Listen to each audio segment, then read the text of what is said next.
Hello మామస్! 'Harihara Veeramallu' 100K ఇంకా రచ్చ చేయాల్సిందే. చాలా టైమ్‌గా షూటింగ్ జరుపుకుంటూ డిలే అవుతూ వచ్చిన టాలీవుడ్ పవర్ స్టార్ పవన్ కళ్యాణ్ నటిస్తున్న లేటెస్ట్ మూవీ 'హరిహర వీరమల్లు' ఎట్టకేలకు ఆడియన్స్ ముందుకు జూన్ 12న గ్రాండ్‌గా రిలీజ్ అవ్వడానికి సిద్ధమవుతుంది.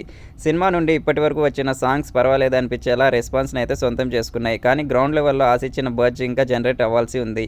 ఇక సినిమా ఓవర్సీస్ అడ్వాన్స్ బుకింగ్స్‌ను రీసెంట్‌గా ఓపెన్ చేయగా ఆల్మోస్ట్ 4 రోజులు టైం తీసుకున్న తర్వాత సినిమా నార్త్ అమెరికాలో $100K మార్క్‌ని క్రాస్ చేసి ఇప్పుడిప్పుడే జోరు చూపించడం మొదలుపెట్టింది. ఇతర పాన్ ఇండియా మూవీస్ 2 వారాల ముందు ఉన్న స్టేటస్‌తో కంపేర్ చేస్తే 'హరిహర వీరమల్లు' సినిమా చాలా దూరంలోనే ఉంది. కానీ ఒక్కసారి ట్రైలర్ రిలీజ్ అయ్యి మంచి బజ్‌ను కనుక క్రియేట్ చేయగలిగితే బుకింగ్స్ గ్రోత్ కనిపించే అవకాశం ఎంతైనా ఉంటుంది అని చెప్పాలి.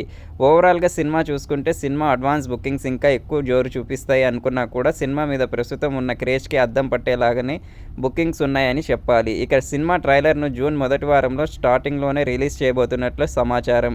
ట్రైలర్ రిలీజ్ తర్వాత పరిస్థితులు అన్నీ నార్మల్ అయ్యి సినిమా ట్రెండ్ మ్యాసివ్ గ్రోత్‌ని చూపిస్తుందని అందరూ ఆశిస్తున్నారు.